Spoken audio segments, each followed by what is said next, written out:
a minha vida inteira profissional, eu tive atenção com os afogamentos. Então, eu comecei a trabalhar em 1990 no Corpo de Bombeiros, na praia, e cada vez que a gente atendia lá nos idos de 90, que a gente atendia um afogamento, eu me perguntava se a gente estava fazendo o correto.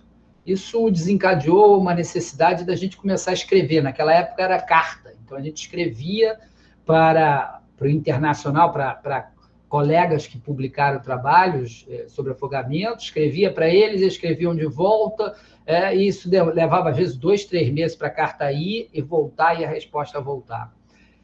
E eu achei que eu ia obter as respostas que a gente precisava, por exemplo, a ressuscitação, ressuscitar um grau 6 na praia, como é que eu faço? Eu ressuscito no local, eu ressuscito ao longo da areia, e o meu início foi na praia de Copacabana, tem uma área extensa de areia, às vezes 50 metros, quer dizer, eu ressuscito lá no local, eu ressuscito ao longo da areia, eu paro ressuscitando, eu ressuscito na ambulância, eu levo para o centro de recuperação de afogados.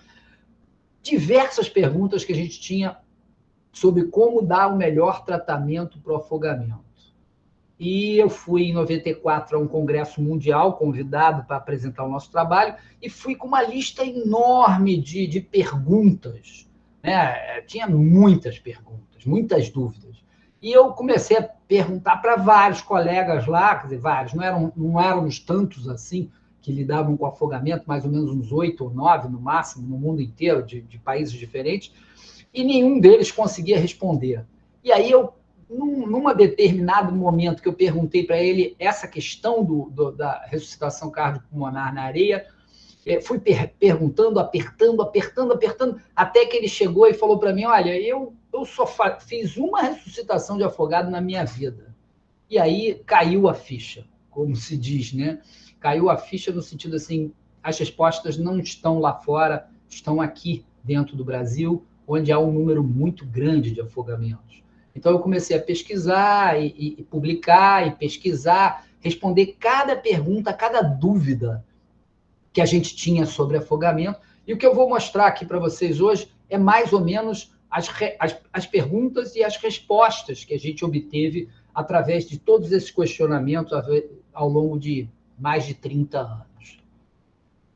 O afogamento, ele é uma situação desse tipo. Esse é o primeiro ponto mais importante. Por que uma mãe, ou um pai, ou uma babá deixa uma criança dessa idade perto de um espelho d'água? É porque ela não liga para a criança? Não. É porque ela não consegue, ela olha para essa piscininha, esse tanque, e não consegue enxergar o risco que existe para essa idade. Não seria a mesma coisa se fosse uma criança de 4, 5 anos. Mas essa criança não tem como se defender de um risco desse. Então, o afogamento, ele é, na realidade, um balanço entre o risco ambiental e a competência aquática desse indivíduo. Então, se esse local, para uma criança de 6, 7 anos, não seria nada arriscado, para uma criança dessa idade é muito arriscado. É a mesma noção que a gente dá quando uma criança aprende a nadar, né? ou, entre aspas, aprende a nadar, e a mãe diz, não, ele sabe nadar, eu vou deixar ele sozinho na piscina ou na praia. Na realidade, ele sabe nadar para atravessar uma piscina, às vezes, de 12,5 metros, mas para conseguir ficar na praia sozinho ou num rio sozinho, ele não consegue. Então, é tudo um balanço entre o risco ambiental e o risco e a competência aquática desse indivíduo. Isso, em qualquer situação, gera o afogamento. Então, por exemplo, se eu que pego onda todos os dias e caio na praia, vou surfar com um mar de 2, 3 metros sem problema, se me colocarem em Nazaré, eu vou me afogar também. Tá? Então, assim, eu não vou dar continuidade nesse vídeo, o vídeo vai até o grau 5, essa criança ele faz todos os graus, mas é bastante angustiante o vídeo, eu vou passar adiante. Porque eu queria que vocês entendessem que quando eu eu analiso um risco local, eu tenho que analisar esse risco local em relação àquela criança. Então, uma criança de 1 ano e meio, ela se afoga em balde, cisterna aberta, poço, máquina de lavar, banheira, bidê, privada. Então, pequenas poças d'água representam um risco muito grande. Por exemplo, uma criança está na banheira, a mãe dando banho na banheira com uma lâmina de água e toca a campainha e eu vou atender a campainha porque eu não quero tirar a criança dali da água para ela não ter frio. E aí, no momento em que eu vou lá e volto, a criança escorregou na banheira e está se afogando só com a lâmina de água, ou seja, só a via aérea dentro d'água já é o suficiente para ter um afogamento gravíssimo, uma parada cardiorrespiratória em 3, 4 minutos. O afogamento é silencioso, ninguém grita quando está se afogando, usualmente. Ele é muito rápido, ele acontece muito rapidamente, a gente está rígido e imediatamente leva a um quadro de afogamento, e ele é muito crítico. Ele leva 2 a 3 ou 4 minutos para da rigidez, ou seja, da pessoa rígida, sem problema nenhum de saúde, a parada cardiorrespiratória, onde a gravidade, o prognóstico varia de 7 a 11% de sobrevida sem sequela. 7 a 11%. Então, eu não quero que chegue a uma parada cardiorrespiratória. Eu não quero saber ressuscitar, ser o maior ressuscitador do mundo. Eu quero que isso não aconteça. Esse é o nosso propósito, esse é o propósito da Sobrasa, educar para não se afogar. A gente educa os pais, a gente educa as crianças, para que elas entendam o risco ambiental e possam avaliar se aquilo ali pode ser, quer dizer, se aquilo ali representa ou não um risco a esse indivíduo. Nosso planeta Terra, ele tem 75% de água, cada vez mais o afogamento está aumentando no mundo inteiro. Mais esportes aquáticos, mais prospecção, mais inundações, mais contato com a água, e o contato com a água, dentro da água ou ao redor da água, tem um risco de morte 200 vezes maior do que você dirigindo um carro. E o nosso país tem o maior número de resgates, de salvamentos aquáticos em todo o mundo. 10 pessoas se afogam, uma morre a cada minuto. 15 brasileiros morrem afogados diariamente, ou seja, hoje, no dia de hoje, 15 brasileiros vão morrer afogados. 1 a cada 90 minutos. Afogamento é a segunda causa de morte de 1 a 4 anos de idade, quarta na faixa de 5 a 24 anos, dentre todas as causas de afogamento. Isso é um levantamento feito pela Sobrasa nesse ano, agora em fevereiro de 2024. Claro que ele refere-se ao ano de 2022. 3 crianças morrem afogadas diariamente no Brasil. A cada 3 dias, uma criança morre afogada em casa. Tá? Cada óbito por afogamento custa R$210 mil ao Brasil. A gente tem que saber investir melhor o nosso dinheiro para que haja menos morte por afogamento. O homem morre 7 vezes mais. E quando a gente olha o mapa Brasil de afogamento, a gente percebe que o risco de afogamento não é maior no litoral, ele é muito maior nas águas internas. Então, norte e centro-oeste têm um risco de óbito por afogamento muito maior. São locais que usualmente não têm supervisão de guarda-vidas. E onde não tem supervisão de guarda-vidas, o risco de morte por afogamento é 60 vezes maior. Isso significa que eu vou a uma praia e procuro uma praia que não tem guarda-vidas, eu tenho 60 vezes mais risco de morrer afogado do que se eu for numa praia com guarda-vidas.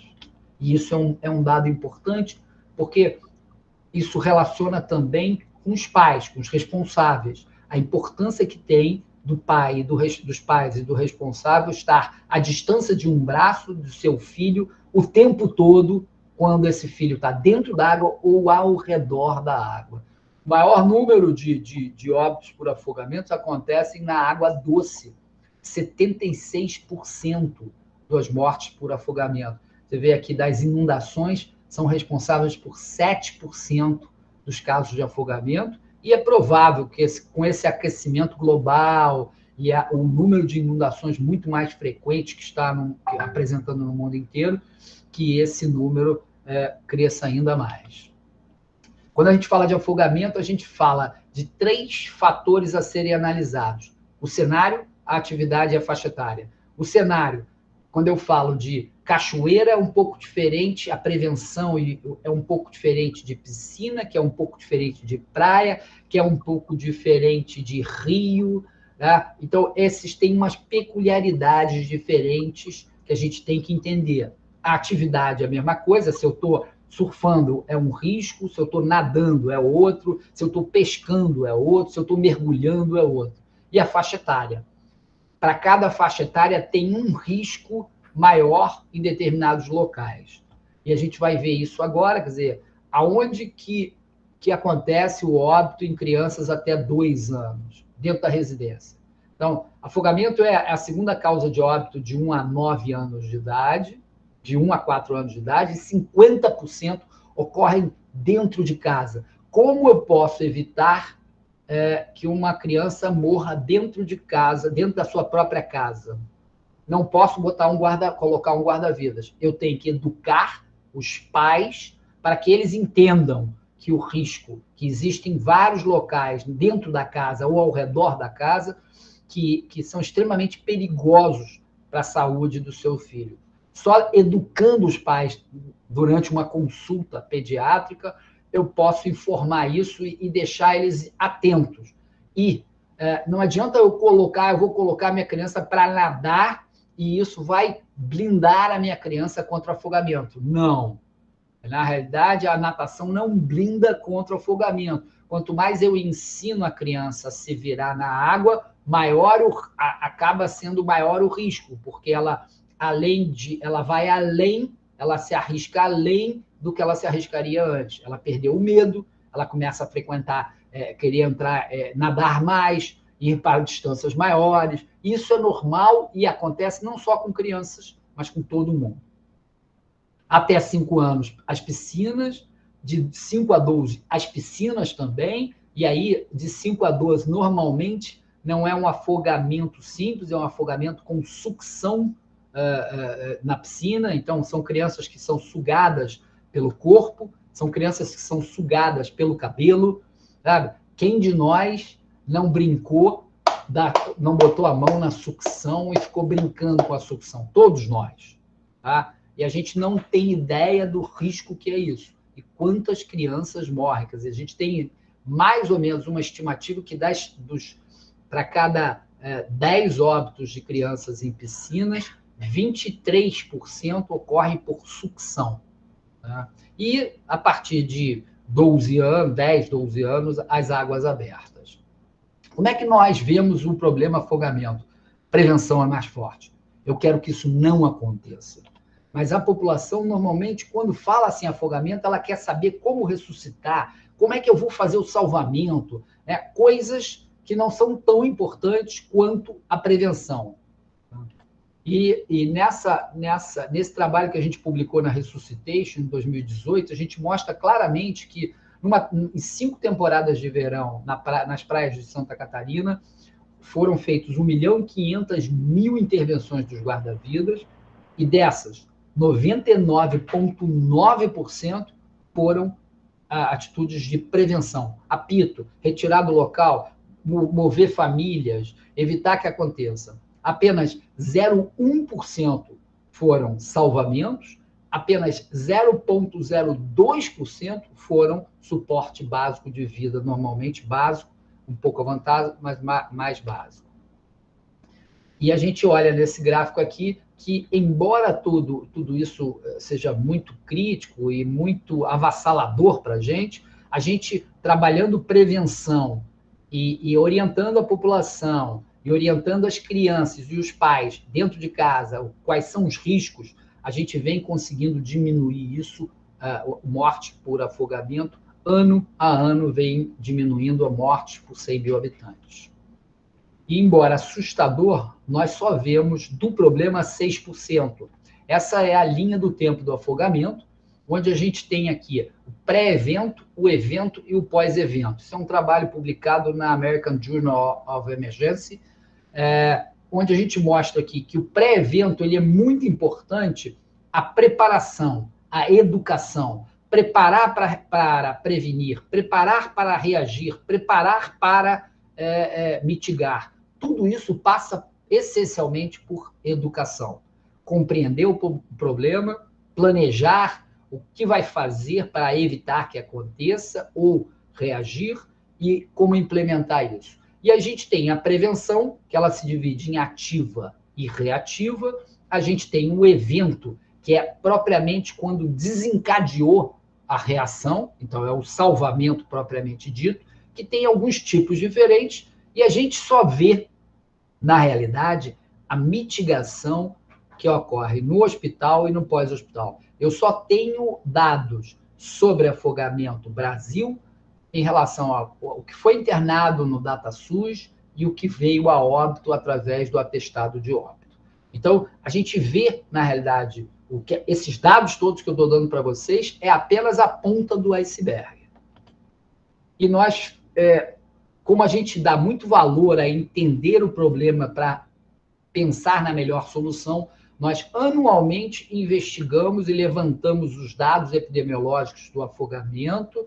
Esse ano, por exemplo, para vocês terem uma ideia das dificuldades que são para fazer esse boletim, foram 72 planilhas diferentes com cruzamento de dados para a gente chegar nesse boletim epidemiológico, onde a gente fala de cada atividade, de cada cenário, de cada idade, porque quanto mais eu entendo o problema, melhor eu posso propor soluções para o afogamento. E em 1971, eles bolaram os primeiros guidelines, né, as primeiras recomendações mundiais para o afogamento, e isso dizia aquecer a vítima e remover as roupas molhadas. A gente faz isso até hoje.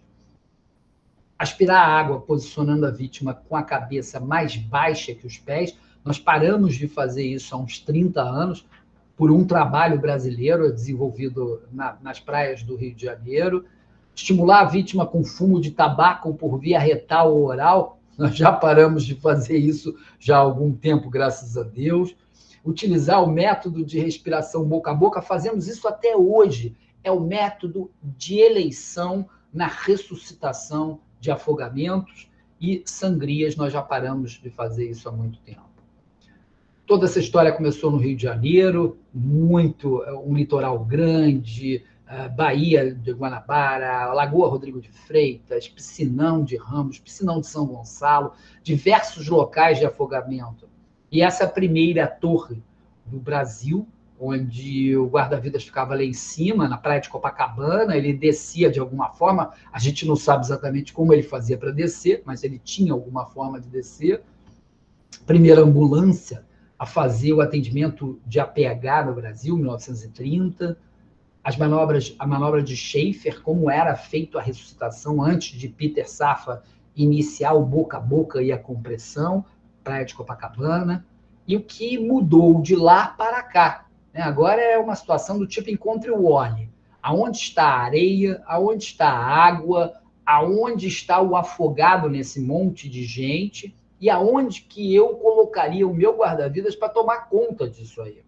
É óbvio que isso aí é uma catástrofe. Se começar a acontecer afogamento, eu não tenho como parar, tá? Porque todo mundo que está indo à praia deveria entender como evitar o afogamento, qual o seu limite, aonde entrar, como sair da água sem se tornar um afogamento e, principalmente, não ajudar uma outra pessoa que está se afogando entrando na água. O risco é muito grande. Então, afogamento é aspiração de líquido não corporal, causado por submersão ou imersão de vias aéreas. Significa que uma criança que tiver só com a via aérea, escorregou ali na banheira e está só com a via aérea dentro da água, ou não precisa estar nem toda dentro da água, parte dela dentro da água, ela vai aspirar e vai se afogar. Resgate é aquela vítima que a gente ficou no sufoco e a gente tirou ela de dentro d'água sem haver aspiração. Então, não tem tosse, não tem estertores, tá? E eu acho que é importante diferenciar isso, ainda mais numa inundação, por exemplo, onde a gente tem trauma associado ao afogamento. A gente precisa entender, às vezes, não tem uma só patologia, tem duas patologias juntas. A pessoa infartou e se afogou. A pessoa teve uma crise convulsiva e se afogou. A pessoa sofreu um trauma por barco, por uma madeira, alguma coisa bateu a cabeça, ou ele mergulhou e isso gera o afogamento. Então, tem que sempre entender algumas situações de afogamento secundário, que é o que a gente está falando, para entender que possa haver patologias juntas. E é o que a gente está falando aqui. Existe um afogamento primário, que é aquele afogamento onde a pessoa subestimou o risco ou superestimou a sua competência aquática e acabou se afogando, ou um afogamento secundário, alguma coisa precipitou o afogamento. Então, tem álcool, drogas, crise convulsiva, trauma, mergulho, infarto, DPOC, asma, alguma coisa reduziu a competência aquática desse indivíduo e precipitou o afogamento. E o afogamento ele tem mais ou menos um processo, né? Assim, exceto as crianças muito novas que caem dentro da água e afundam diretamente, normalmente a pessoa briga um pouco antes de afundar. E ela briga da seguinte forma: ela tenta manter a via aérea fora da água. Tá? Que a gente falou, afogamento é aspiração de água. Então, a via aérea tem que estar fora da água para não se afogar. Não precisa o corpo estar fora da água. E isso é pragmático no sentido de que, de uns anos para cá, a gente mudou a abordagem. Eu não preciso tirar o indivíduo de dentro da água, eu preciso tirar as vias aéreas de dentro da água. Então, se uma pessoa é resgatada viva, ela é um grau 1 a 4, ou seja, ela pode ser, ela pode não, nem ter tido um afogamento, ela pode ter tido uma aspiração pequena, uma maior, ou até chegar a um grau 4. Se ela não for resgatada, ela evolui com a aspiração até a hipoxemia importante, que leva à parada respiratória. O coração ainda está batendo, ela perde a consciência e para a respiração, mas o coração ainda está batendo. E aí, em 30 segundos a 1 minuto e meio, o coração para. Então, por isso que a gente também fez um outro trabalho, onde a gente preconiza a ventilação dentro d'água. Esse trabalho já foi publicado nos guidelines da American Heart, no EUCOR, mostrando que uma ressuscitação dentro da água, ventilação somente dentro da água, pode salvar 300 vezes mais. Eu não espero tirar de dentro da água para fazer a ressuscitação. Quando está em parada cardiorrespiratória, não há como fazer isso dentro da água, a gente tem que tirar e fazer todo o processo de ressuscitação. E, claro, o afogamento é principalmente hipóxia, né? E vai depender da quantidade de água que foi aspirada. Então, você imagina uma criança, por exemplo, que caiu inadvertidamente dentro da água da piscina e ela imediatamente vai aspirar. Ela imediatamente passa de um resgate pelo grau 1, 2, provavelmente vai de 2 para 3. Ela aspirou uma quantidade de água numa aspiração, numa ventilação. É muito rápido. Claro que em adultos, onde ele está se defendendo, a aspiração pode levar aí 1, 2, 3 minutos, dependendo da competência aquática. Mas, normalmente, em geral, é muito rápido e essa água vai dificultando a troca gasosa. E ela dificulta muito rápido e em muito pouca quantidade.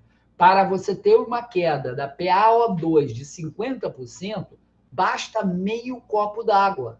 Então, assim, o que é meio copo d'água numa aspiração ou numa respiração? Na hora que você aspirou, você já tem meio copo d'água. E meio copo d'água significa um grau 3 a 4. E aí, a oxigenação vai caindo para a respiração, para a consciência, leva a uma inconsciência, e aí, em poucos segundos a poucos minutos, leva à parada do coração também. Esse é um grau 2, você pode ver aqui à direita, desculpa, no pulmão direito, à sua esquerda, você pode ver aqui uma hipotransparência, uma pequena, mínima quantidade de água foi aspirada, dá uma hipóxia, que é necessário você fazer pelo menos um catéter de O2 nasofaríngeo a 5 litros por minuto. Ou um grau 3 ou 4, que é uma hipotransparência mais difusa, parece uma síndrome de angústia respiratória do adulto, né? Mas é o afogamento. Isso basta meio copo d'água para ter esse quadro, uma insuficiência respiratória importante, necessidade de terapia intensiva, assistência ventilatória mecânica, terapia intensiva 2, 3 dias, pelo menos, para recuperar. E no estudo demográfico, a gente mostrou que a maioria são homens que se afogam, os solteiros mais ainda, sabem nadar. Quase 50% das pessoas que se afogaram diziam para a gente que sabem nadar. Isso mostra claramente que a avaliação de risco estava subestimada para a competência aquática desse indivíduo. A maioria moravam fora da orla, o álcool é responsável por uma parte desses afogamentos, e a maioria se alimenta 3 horas antes do incidente. Isso significa que quando você for manusear a via aérea para fazer oxigênio, ou para entubar, ou o que for necessário, e a gente vai ver rapidamente isso, você vai ter um estômago cheio de ar, cheio de água e cheio de alimento, o que dificulta muito, porque pode haver o vômito, e isso é um problema. O afogamento, ele, resumidamente, ele é entendido pela cadeia de sobrevivência. Então, nós temos cadeia essa que já foi publicada no IUCOR e que está sendo republicada agora na American Heart, dos guidelines da American Heart. Você tem a prevenção, que é 99% das ações. Se a prevenção falhou, você começa com reconheça o afogado. Nem sempre é muito fácil de você reconhecer que alguém está se afogando. Às vezes parece que alguém está brincando. E existem diversos vídeos na internet mostrando uma criança se afogando do lado de um adulto e o adulto não consegue enxergar que essa criança precisa de ajuda. Então, como é que eu reconheço uma pessoa que está se afogando? Ela acena por socorro? Não. Como a gente gostaria que fosse? Não. Ela normalmente está tentando manter a via aérea fora da água, ela não está se deslocando e ela está com os olhos assustados, cabelo na cara, e em situação que ela não está nadando. Então, a gente tem que ter um olhar crítico e treinado. E vocês podem fazer isso na praia, na piscina, olhar, aquele cara não está se deslocando tão bem quanto deveria. Esse é um potencial afogado. Identificou o afogamento? Peça que alguém ligue 193. Forneça flutuação, ou seja, eu vou ajudar sem entrar na água. Eu vou jogar uma boia, eu vou jogar um isopor, eu vou jogar uma prancha, eu vou jogar um espaguete, uma tampa de isopor, uma almofada, alguma coisa que a pessoa possa agarrar e que isso dê tempo para o 193, que foi chamado para o Corpo de Bombeiros, chegar para remover essa pessoa da água de forma segura. Então, a gente sempre recomenda que as pessoas tentem ajudar sem entrar na água. Por quê? A cada 15 pessoas que morrem afogadas diariamente, 15 brasileiros que morrem afogados diariamente, 2 o fazem ao tentar salvar alguém entrando dentro da água. Então, o risco é muito alto e a gente não quer que as pessoas tentem ajudar entrando dentro da água. Claro, eu sou pai, eu vi minha criança se afogando, eu não vou entrar? Vou entrar. Sempre que você for tentar esse ato heróico, desesperado de entrar na água para ajudar alguém, leve algum material de flutuação para dar para essa pessoa se agarrar. Ela agarrando o material de flutuação, não vai te agarrar como você não vai se tornar uma tábua de salvação. Tá? Ele vai agarrar a boia. E aí, removeu. Se não consegue remover a pessoa de dentro da água, espera. Acena por socorro, espera o 93 chegar, mantenha a calma, tá? E isso vai se resolver dessa forma, da melhor forma possível, tá? E aí, o último anel que a gente vai falar um pouco é do suporte básico e avançado de vida. Ele é baseado, o suporte de vida, ele é baseado na classificação de severidade do afogamento, nos graus de afogamento.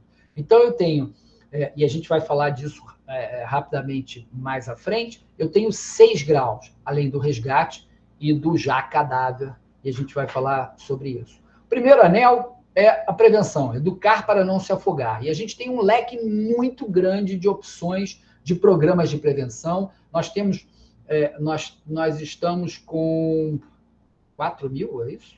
Agora me deu um branco, mas acho que é 4.100 voluntários no Brasil todo, executando 13 ações diariamente em algum lugar do Brasil. E as ações são quem na escola, indo na escola, um ou outro indo na piscina, dando aula para os professores, suporte básico de vida, primeiros socorros, surf salva, vários programas de prevenção, todos gratuitos.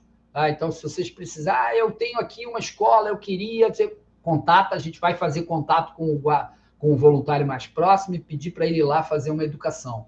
Nós temos 5 gibis, gibi para cada cenário, e eu tenho aqui, ó, são 5 gibis, tá? Tem casa, tem piscina, tem água doce, praia e inundação.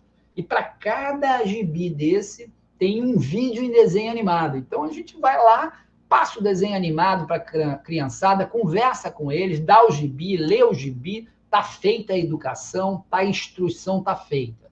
Isso é muito importante para a gente. Como eu falei, 13 ações por dia, mais de 1 milhão de pessoas educadas só em 2023, 13 mil horas de trabalho voluntário. A gente tem, para aqueles que querem se tornar um voluntário, então, profissionais de saúde, tem vários profissionais de saúde voluntários dando instrução, dando aula, indo na escola dos filhos, fazerem uma ação. Está aqui o QR Code, é só escanear e entender como se tornar um voluntário. A gente tem manual, tutoriais, vários tutoriais que ensinam cada programa como fazer. Quero convidar vocês para o Dia Mundial da Prevenção do Afogamento, 25 de julho. A gente tem feito, até o dia 25, a gente está fazendo um desafio, que é natação. Você pode nadar, pode surfar, pode velejar. Nós estamos indo do Oiapoque ao Chuí, já temos mais ou menos, se eu não me engano, são 140 quilômetros de percurso em uma semana. Então, isso é uma forma de chamar atenção para o problema. Claro que lá no site do Dia Mundial, vocês vão encontrar outras ações. Iluminar um prédio, um monumento de azul, baixar um gibi na nossa página e ler para suas crianças, ler no condomínio, deixar o gibi disponível no consultório. Tudo isso pode ser encontrado no www.sobrasa.org. E está na dúvida? Grupo Sobrasa no Telegram pergunta, olha, estou na dúvida, não estou achando isso, não estou achando aquilo. Lá nós temos 2.600 pessoas que vão te ajudar a encontrar o que você precisa. Nós temos a pontuação no título de especialista da Abramed, os 2 cursos que a gente oferece, gratuitos cursos também, suporte básico de vida e afogamento, suporte avançado de vida e afogamento. O segundo anel é reconhecer o afogado, e é aquilo que eu falei, você tem que reconhecer o problema, o afogado, para poder pedir alguém que chame o 193, e aí prover flutuação improvisado normalmente, a gente improvisa muito. Às vezes não é tão fácil você jogar e acertar uma pessoa com um material de flutuação, às vezes pode amarrar numa corda, um galho, uma haste, várias coisas podem ajudar. O socorro na água, né? Então sempre lembrar, vou fazer um socorro na água, não tem jeito, tem que entrar na água, leva um material de flutuação. Tá? E quando você tem uma pessoa consciente, significa que está ventilando, e está batendo o coração. Ótimo, vou fazer os primeiros socorros fora da água. Se a vítima está inconsciente e eu souber fazer a ventilação dentro da água, e existe alguns cursos que a gente fornece das ligas de trauma, para os profissionais de saúde, como fazer isso dentro da água. A gente sempre sugere que a retirada da vítima inconsciente ou cansada no mar ela tem que ser na posição mais vertical possível para manter aquele estômago cheio de água, alimento, manter aquele estômago cheio aonde ele deve ficar e não haver vômitos, não complicar o manuseio das vias aéreas. E aí, eu coloquei a vítima, ou o paciente, em posição paralela, na praia, por exemplo, em posição paralela à água, e vou checar a resposta da vítima perguntando: você está me ouvindo? Então, esse é suporte básico de vida em afogamento. A gente não faz mais Trendelenburg, que se fazia há 30 anos atrás, porque a gente sabe que na hora que a gente faz isso, sai água do pulmão? Sai, mas sai muito mais água do estômago do que do pulmão e acaba complicando a via aérea, a permeabilidade da via aérea. E aí eu chequei a resposta da vítima. Se houver resposta, ela está viva, eu vou aguardar o suporte avançado, vou reforçar, olha, preciso do suporte avançado de vida que chegue. Se não houver resposta, né, eu continuo precisando do suporte avançado de vida, mas eu tenho que fazer alguma coisa enquanto o suporte avançado de vida chega. É óbvio que a maioria de vocês trabalha em hospitais, em emergências, não tem dúvida disso. Mas a maior possibilidade de vocês pegarem um afogamento não é na emergência. É no condomínio de vocês, na piscina, numa festa, num clube, num hotel, onde todo mundo acaba entendendo, ou pensando, ou sabendo que você é médico. Então, assim, a sua avó, por exemplo, a primeira a dizer: olha, a minha netinha é médica, ela mora lá no 403. Então, assim, todo mundo sabe. E você está saindo de branco. Então, todo mundo sabe que você é médico. Então, pode acontecer, por exemplo, de uma criança no teu condomínio estar dentro da água e alguém bater na tua porta e você, quando chega lá, a criança ainda está dentro da água. Porque, às vezes, dá um freeze, né, nas pessoas, um congelamento nas pessoas de o que fazer naquele momento. Então, é muito importante você, como profissional de saúde, entender o que fazer no atendimento pré-hospitalar, o que não fazer, o que é arriscado fazer. Então, chequei a resposta da vítima, ela não me respondeu, eu abri as vias aéreas, 2 dedos no queixo e vou ver, ouvir e sentir. Preciso limpar a boca? Não. A menos que haja, evidentemente, na hora que eu for ventilar, eu for fazer a checagem da via aérea, eu entender que tem algum corpo estranho que está atrapalhando. Então, eu vou ver, ouvir e sentir. Não tem respiração, ou eu estou na dúvida se tem ou não tem, porque é comum, né? Pensa que eu não estou no hospital, numa sala tranquila e tal. Eu estou, normalmente, fora do ambiente, gente gritando, a mãe, pai, parente, faz alguma coisa, pô, vamos fazer, não sei o que. Então, às vezes, não é vento, barulho de onda, às vezes não é tão fácil de você ter certeza de que não está respirando. Não tem certeza? Faz 5 ventilações iniciais. Começa a fazer a ventilação. Porque se estiver ventilando, a pessoa vai responder e você para de ventilar. Então, assim, checou a resposta, não tem ventilação ou está na dúvida, 5 ventilações boca a boca. Por que 5 e não 2? 5, porque a via aérea, lembra que a via aérea tem água, tem uma coluna de água aqui. E eu preciso fazer um spray com essa água para poder oxigenar, para poder ter troca de oxigênio ali. Então, as primeiras 2 ventilações, ou 3, são muito mais para liberar as vias aéreas dessa água do que para dar oxigênio. Então, na hora você vai obstruir o nariz, né, como o suporte básico de vida normal. É muito importante a ventilação. Vamos entender que a parada cardíaca ocasionada no afogamento foi decorrente de uma parada respiratória, de hipóxia.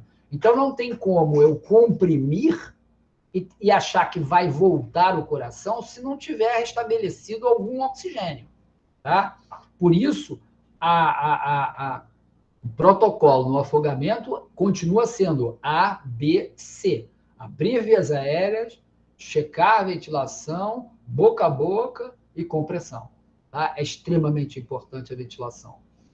Isso não é muito diferente das situações em pediatria, hipotermia, intoxicação exógena, crianças, né? Tudo isso, a ventilação é extremamente importante. E aí, fez a ventilação no suporte básico de vida, você fez a ventilação e não obteve resposta nenhuma, qual é a resposta? Resposta motora. Balançou o braço, olhou, tossiu, cuspiu, mordeu. Alguma resposta de que a ventilação, de que a pessoa está viva, você assume que haja uma parada circulatória e começa a fazer as 30 compressões. E aí varia 2 ventilações para 30 compressões, 2 ventilações, 30 compressões, 5 ciclos, 2 minutos, onde vai haver uma parada técnica para ver. Voltou? Não, vou continuar. Tá? E até que o suporte avançado de vida chegue para assumir a questão.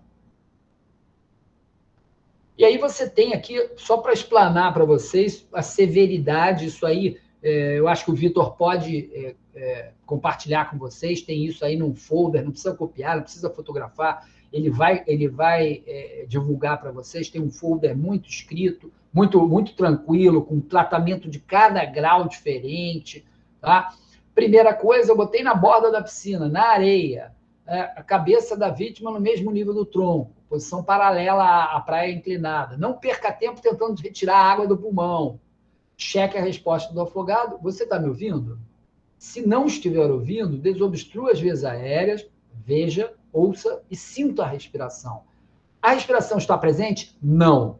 Então, eu vou fazer 5 ventilações artificiais iniciais e vou checar sinais de circulação. E aí, não tem sinais de circulação, é um caso de parada cardiorrespiratória, um grau 6. Eu vou começar as 30 compressões. Existe, na hora que você checou os sinais de circulação e respondeu às 5 ventilações, é um caso de parada respiratória. Talvez eu precise ventilar mais 2, 3, 4, 5 vezes e a pessoa normalmente volta a ventilar espontaneamente. Pode parar em 10, 15 minutos? Pode. Ou 5 minutos? Pode. Mas ela normalmente volta a ventilar. Do outro lado do algoritmo, na hora que eu chequei a resposta do afogado, você está me ouvindo? E ele respondeu, então ele está vivo. Eu vou verificar a tosse e a ausculta pulmonar. Ou, se na hora que eu ouvi e senti a respiração está presente, eu vou verificar a tosse e a ausculta pulmonar. Resgate, ausente. Então, a ausculta pulmonar normal, sem tosse. Só com tosse, com ausculta pulmonar normal, é grau 1. Esses dois, resgate, grau 1, não precisa fazer oxigênio, é acalmar. Se não tiver doença secundária, se não tiver trauma, um infarto, alguma outra coisa, é só acalmar, dar um tempo e a pessoa vai se recuperar sozinha. Se ele tiver com grau 2, que são poucos estertores pulmonar em base pulmonar, eu preciso fazer 5 litros de oxigênio via catéter nasofaríngeo, tá? Um raio-x de tórax, uma gasometria para entender, ou uma saturação periférica também funciona, depois que eu aquecer o dedo. Tá? Isso, normalmente, em 4, 5, 6 horas, isso evolui bem para melhora. Lembra que são pacientes muito rígidos, com uma saúde muito boa antes. Né? Então, a resposta é muito vigorosa. A reserva muscular é muito grande. Tá? Já, se eu chequei tosse e ausculta pulmonar e está em edema agudo de pulmão, eu tenho um quadro grave de afogamento. Grau 3 ou 4, e aí eu diferencio entre 3 e 4, porque o 3 ainda tem uma pressão arterial normal ou alta, e o grau 4, uma hipotensão arterial. Esse grau 4, se ele não for resgatado, ele está caminhando para ser um grau 5, parada respiratória e inconsciência, e se não for resgatado, ele vai ao grau 6. Isso é um quadro evolutivo, quando não tem a interrupção pelo socorrista.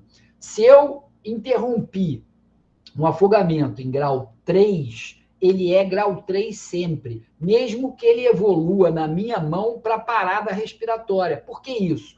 Porque demonstra a qualidade do meu atendimento. Ou seja, um grau 3 não pode evoluir para 5. Ele evoluiu para 5 porque eu me descuidei da via aérea, da oxigenação, da ventilação, ou mesmo quando ele foi para grau 4, da circulação. Então, isso é muito importante a gente entender, porque isso dá a qualidade do atendimento que eu faço. E aí chega o grau, o suporte avançado de vida através de uma ambulância ou de um helicóptero. Lembrar que, às vezes, a vítima está num local que a gente precisa do helicóptero, não tem como fazer o atendimento sem um aeromédico. A gente está chegando ao final e eu sempre faço essa pergunta: qual o local de maior risco de afogamento na piscina? E as pessoas normalmente falam, é perto da escada, é no raso, é no fundo, é perto do ralo. E eu sempre brinco, porque o local de maior risco de afogamento na piscina é dentro da água. E por que eu falo isso? Porque na piscina, normalmente, para crianças, qualquer água é arriscada. E para adulto, o adulto que se afoga na piscina, por exemplo, é o adulto que teve um mal súbito. E ele tendo um mal súbito, ele não tem como se defender. Então é muito importante, diferente da praia, que o afogamento acontece mais em correntes de retorno.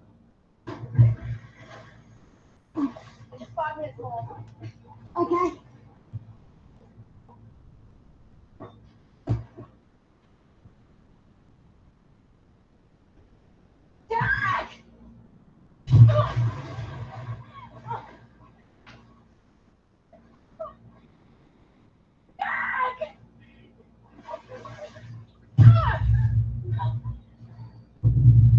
É claro que isso é uma simulação, mas eu sempre uso essa simulação para mostrar para vocês que existe uma barreira entre eu ter um gibi, por exemplo, ou uma informação, outras coisas, piscina mais segura, folder salva.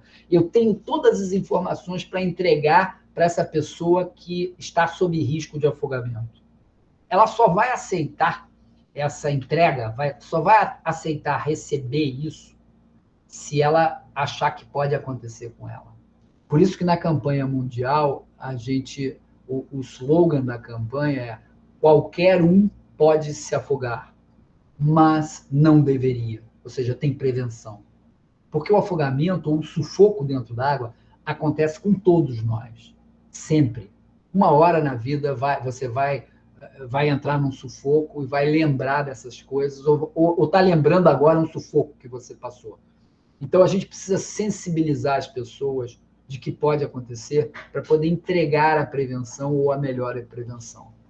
Para evitar uma situação como essa, uma criança de 9 anos de idade, em estado vegetativo persistente, afogado, quando todo mundo foi se recolher para dormir depois de um almoço, de um churrasco, a criança ficou lá, deve ter batido com a cabeça lá, se afogou e foi ressuscitado, mas está em estado vegetativo persistente, ou seja, não é isso que a gente quer. A gente quer que não aconteça, tá? Agradecer aí ao Vitor e a vocês todos a paciência de me ouvir falando, me deixar à disposição de vocês para qualquer coisa. Teve um caso, eu quero discutir alguma coisa, teve um problema, que seja aqui, que seja no Rio Grande do Sul, que seja em qualquer lugar, eu, a Lúcia, estamos aí à disposição de vocês. Tá?